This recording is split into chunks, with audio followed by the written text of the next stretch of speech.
What are chat plugins and will they allow us to essentially clone ourselves?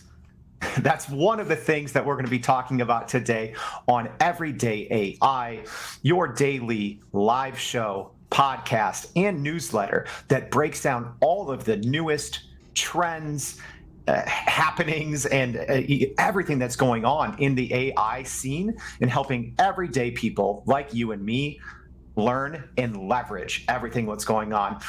We have our rotating co-host, Brandon. Brandon, good to see you. How are you? Nice to see you. How's everyone doing today? Hopefully, anyone watching or listening to this later, hopefully you're having a good day. Yeah, let's go. Okay, so before we get into some of the big news, we're gonna play a little game. We're gonna play a little game, and if you are tuning in, I'd love to see a comment. We'll see if we can fool you. So we're gonna be talking a little bit, like I talked about some of these different chat platforms. So most of us know ChatGPT. But there's others as well, which we're going to talk about today. So Brandon and I are actually going to play one truth, two lies. You've probably all played this game before. We're flipping it a little because we're having these chats, these AI chats, make up our lies. All right, so we're gonna say them quick. We're gonna see if me and Brandon can even stump ourselves. But if you have any guests, if you're watching this live, please put it in. So I'll go first. So again, two lies, one truth. I'm an amateur pumpkin artist and have won several jack-o'-lantern carving competitions. I was a published author at age 15 for a poem that I thought was only okay. And then the last one is I once led a group of tourists on an impromptu city tour around Chicago because the guide got sick. So before you guess, Brandon, go ahead and name off yours. All right, so I accidentally boarded the wrong flight and ended up in Iceland instead of Mexico. I've appeared on TV 3 times, and I was once mistaken for celebrity and invited to a movie premiere. Oh, so good. All right. Go ahead and guess mine, Brandon. What's my truth? Oh, it's the third one, I feel like. It has to be the third one. Leading the group of. Yeah. Okay. So wrong. The truth is I was published for a poem that I thought was only okay. Ask me about it on LinkedIn. I'll tell you. All right. Your truth, Brandon. Gosh, I should know this. Did you accidentally go to Iceland? No. Oh, gosh. All right. Which one? The truth was that I've been on TV 3 times. Oh, okay. This so a live show is nothing for you then. You're a vet. It was they just happened. Maybe to cheat, but all three were on the news, like either an interview style or just like being on the news. So, all right, yeah. Brandon's got fame in his future. All right, so now we're going to run over the daily news. We're also going to do it a little different. We want to have some fun today. But before we go everything, just a reminder, please go to youreverydayai.com. Subscribe to the newsletter. We're also, speaking of chat, because that's what we're talking about today, we are giving away 2-year-long premium memberships in ChatGPT. You know, there is a free version, which you probably know, but the premium version is way more powerful. So go in, super easy, sign up for the newsletter and check it out. All right, Brandon, we're going to do some rapid fire news updates. So let's go. So the biggest one, Microsoft Bing Chat, huge update. So they're releasing plugin support, apparently without a wait list for most people. So we'll see when that happens. And the new chat's going to include image and video results and something that's been missing, chat history. Hot take, what do you think? I think it's going to be huge. We'll get into it more later, but I do think it's going to be one of the best, if not the best option currently out there. I know ChatGPT is all the rave, but we'll kind of show you why I think that it's the bigger step forward. Love that. Second big news piece of the day. The White House is promoting ethical AI, but to do so, they are using a hacking exercise at the DEF CON security conference to probe generative AI. Brandon, what are your thoughts on that one? Interesting. I don't know. It's like contradicting itself, and I'm sure to like the everyday person, you're like, what? Like that makes no sense. But yeah, I would like to kind of look into that a little more, kind of see what came of that.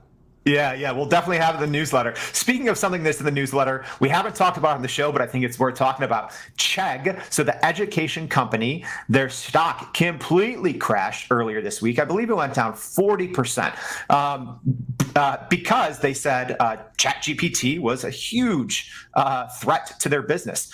Brandon, what does this mean for not just Chegg, but other companies?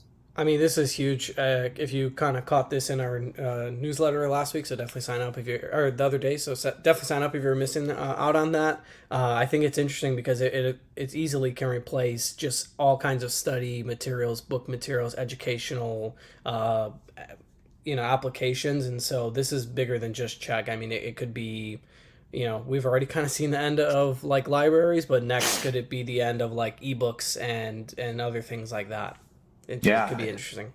That's great, and we will segue into that here in a second. Last big news piece, LinkedIn is turning 20. Wow, crazy! But an article today in let's see, I think it was in The Verge, kind of talked about just they're doubling down on AI, which we kind of talked about before. But Brandon, what do you think that means both for professionals, but also just for social media, when a company as big as LinkedIn, backed by Microsoft, obviously, says, "Hey, we're going all in on AI." I mean, I think it's big not only because of which social media platform is doubling down first, so being LinkedIn, just showing, hey, this can be something that's needed in a professional career, but I think it'll allow us to kind of implement strategies and skills of AI in the social media space and be able to hopefully have that trickle over to the other platforms as well. Yeah. So I think that's also a great transition, kind of talking about Chegg, an education company, talking about Microsoft backing LinkedIn, and also our first news story about the new Bing chat. I wanted to have a chat about chats with AI chats. Brandon, we talked on, the first time that you were, co-hosting the show, but just remind everyone just kind of your experience, working with AI, and kind of also how your relationship, I guess, with AI has changed since the very first time until, today, because I'm guessing you probably use it a little more today than you did when we first started, using this years ago. Right. Yeah, no, definitely. So I have like a little over like a year of experience using just general AI applications, specifically with ChatGPT. It's been in the recent past 5 months, let's just say. Well, I mean, for more for me, SEO writing purposes was the first time that I kind of used some form of AI to help me with just getting better pages and blogs and whatnot to rank higher on Google. And so more recently, it's just been used in just everyday applications. Like if you're stumped on something, you need to figure out what you want to say next. You just use ChatGPT to tell you, hey, do this. And just any kind of setting, really, it applies everywhere. And so I think it kind of went for me. I was like, oh, this is a great SEO tool to this is a great guide for your career and for your everyday work. And even just if you want to Google something, we kind of talked about that the other day, using it as just like a Google alternative. And so this is definitely, that also ties into kind of the strength of Bing chat. So that's something we'll get into. But I think that's how my kind of knowledge and application use of specifically ChatGPT, but even other AI applications that we use daily, both everyday AI and Accelerant. So that's something that I think is, hopefully we can get into those in the future too, of other ways we use those to kind of automate our processes. Yeah, and I think it's worth both for us and for you listening to take a very brief look at chat and what does this mean, and how is this different than the internet, and how now with this kind of new plugin support is Microsoft Bing Chat going to be different than ChatGPT. So a very brief overview. So there's something called an LLM, or a large language model. So Brandon, what, when you hear that, a large language model, like what does that even mean to you? Like, I don't even fully understand it, but when you hear large language model, like what does that translate in your head? I don't know. I guess it just means like this.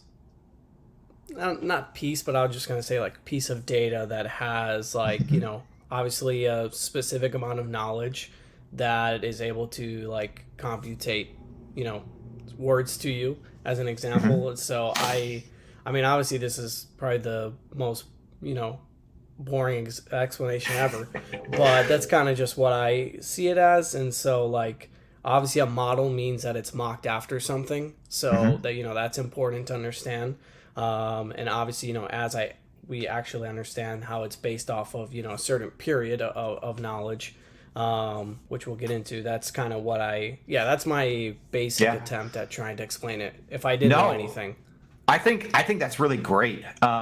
Even what you said there, a model is modeled after something, and that's one of even as we've had these conversations on everyday AI, and just in general, I think that's one of the most misunderstood things, at least about ChatGPT.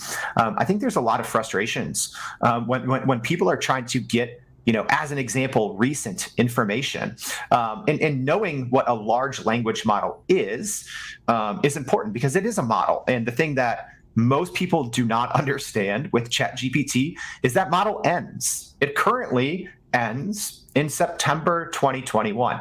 So if you want any information that's newer than 2021, it's not a good thing to use ChatGPT, at least out of the box. So, they are talking about plugins at ChatGPT as well, which is essentially when third-party companies can build some functionality that seamlessly integrates with chat. But right now, except for very few developers, ChatGPT does not have that. So with this Microsoft news that just came out today, they're saying like, hey, we are releasing plugins for Bing Chat. That's huge, and also saying there's not going to be a wait list, and the general public should. Again, it's only a couple hours old, so I'm sure we'll get more details. But the general public should be getting access to this soon. So that's huge. But the other thing to keep in mind about Microsoft Bing Chat, it's connected to the internet, and that's huge. That's something that people also don't understand. So there's always different use cases for different chats. So we're not even going to get into it today, but there's Bard. So that's Google's version, which is actually not even based on GPT, which is the OpenAI. That's their model. So OpenAI, their product is ChatGPT, and it uses GPT technology. So even Microsoft uses GPT technology. So Google's kind of on its own with its own large language model. So Brandon, really quick, just talking about this Microsoft Bing Chat now and being able to get fresh data and data that's real, like real time, which has been available. But then even with talking about in results now, image and video results that are coming very soon to Bing Chat. What does that mean just for the future of research, writing, just productivity? What do you think that means? I mean, it's huge. Again, like we said, it's limited to ChatGPT is limited to September 2021, and that's if you have ChatGPT Model 4 selected, because I know by default it's 3.5. So that's another thing too, as a side note for anyone who's using that, make sure to switch it to 4. So I think it's big just because, again, you can write about something that happened 5 hours ago. Like if it's on the internet, you can write about it, you can find it. And so it's going to give way more, not only personalized and better results for whoever's looking for that knowledge, whatever it may be, but it's going to be more accurate too.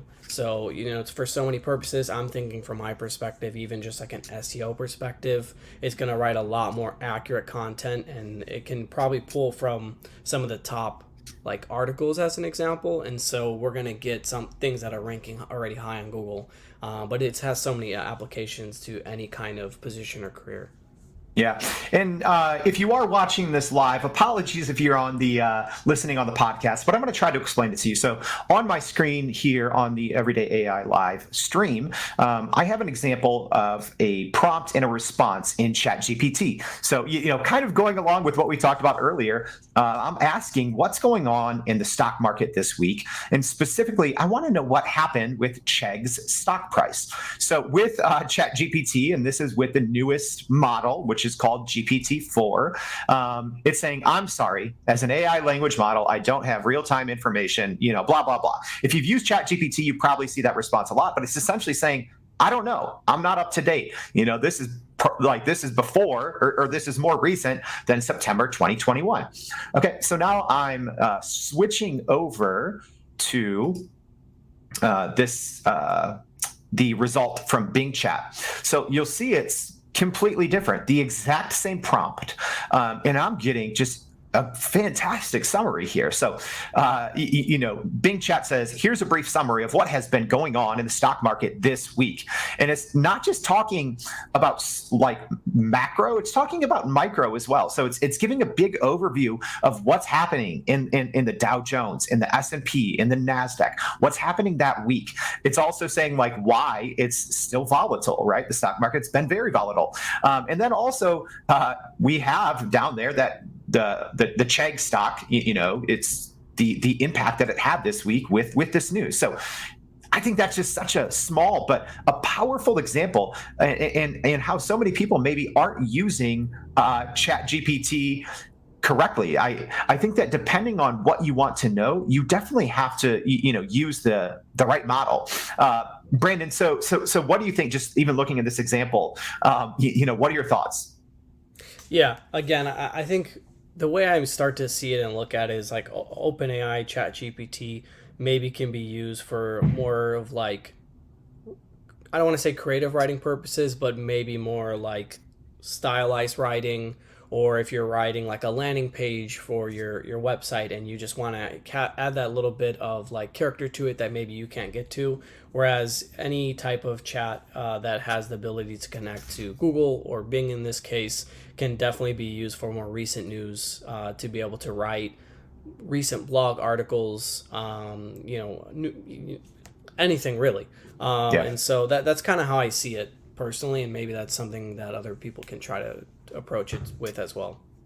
Yeah. Well, I think regardless, it's going to be interesting. This news from Microsoft today, I think it's huge. I think OpenAI is going to continue to be the leader in this space. The 100 million users, and I think whatever it was, 5 days for ChatGPT, which is it is mind-boggling. But I think that this news from Microsoft and the improvements in their chat, in Bing Chat, it's going to at least start to level the playing field. So we went a little bit over today. So thank you for tuning in. Thank you for listening on the podcast, the newsletter, everything. Let us know what you think. What does this mean? Is Bing Chat now going to be a competitor? Are we going to, which we didn't even get into, the functionality of these plugins? It is astounding. At times you will kind of feel like you're able to clone yourself with some of the functionalities that these plugins are going to bring. So again, thank you for tuning in as we go a little bit in depth today on these different chats. So please continue to tune in every single day to Everyday AI. We thank you for joining in.